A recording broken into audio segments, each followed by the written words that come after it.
Hello, welcome to Saurabh sir classes and this is Chinu Thakur Jaiswal. एक examination जो कि आपकी लाइफ बदल सकता है। ट्रस्ट मी गाइस, ये एग्जामिनेशन बहुत ही बेनिफिशियल है, मैं ये कह सकती हूँ। गेट एग्जामिनेशन 2024 के बारे में मैं बात कर रही हूँ, जिसके फॉर्म फिलअप स्टार्ट होंगे। आपके एप्लीकेशन जो प्रोसीजर है वो अगस्त 2024 से।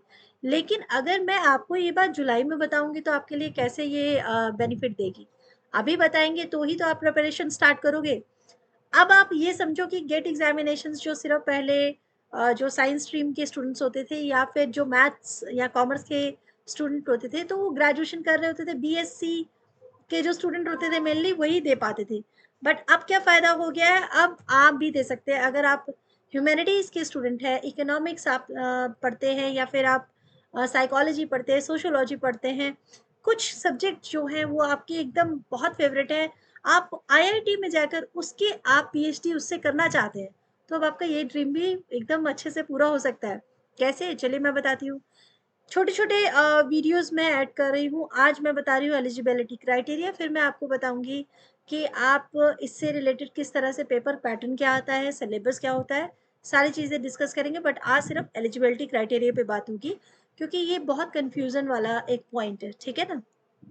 बहुत सारे आपको ऑप्शंस मिलते हैं, बहुत सारे वीडियोस आप देखते हैं जिसमें गेट एग्जामिनेशन का काफ़ी डिटेल में बताया गया है। बट एलिजिबिलिटी क्राइटेरिया को लेके बहुत सारा कन्फ्यूजन है स्टूडेंट्स के बीच में, तो चलिए फटाफट से दूर करते हैं।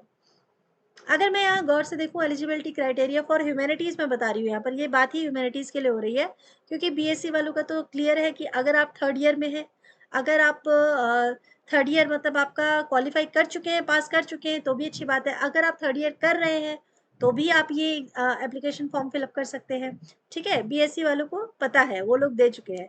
ह्यूमैनिटीज़ के लिए ये नया इसलिए है क्योंकि अभी मतलब कुछ समय से क्या हुआ है, ह्यूमैनिटीज़ के स्टूडेंट भी ये एग्जामिनेशन के एप्लीकेशन फॉर्म को फिलअप कर सकते हैं और पेपर दे सकते हैं। चलिए फटाफट से देख लेते हैं कि क्या क्राइटेरिया है और कौन कौन से स्टूडेंट्स ये एग्ज़ाम दे सकते हैं। तो अगर मैं यहाँ पे देखूँ तो candidates currently in third year और higher of any undergraduate degree, ठीक है।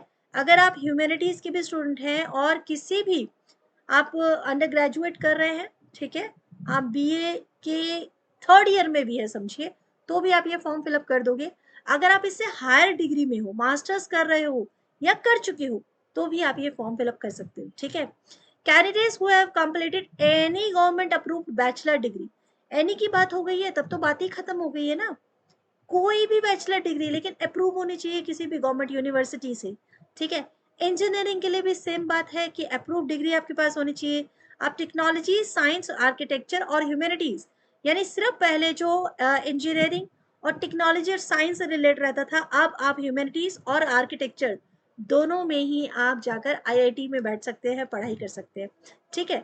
अब बात कर लेते हैं इसकी एज और मिनिमम परसेंटेज कितनी चाहिए।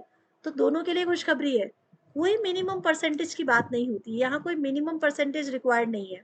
और अगर मैं एज लिमिट की बात करूँ तो कोई एज लिमिट भी यहाँ रिक्वायर नहीं है, ठीक है। तो आपको सीधा सीधा एलिजिबिलिटी क्राइटेरिया में ये ध्यान रखना है।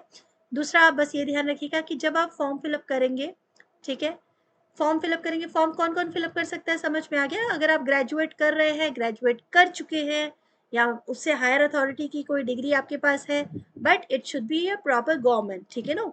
तो आप अपना जो भी बिंदास अपना चैनल ये एप्लीकेशन भर देना।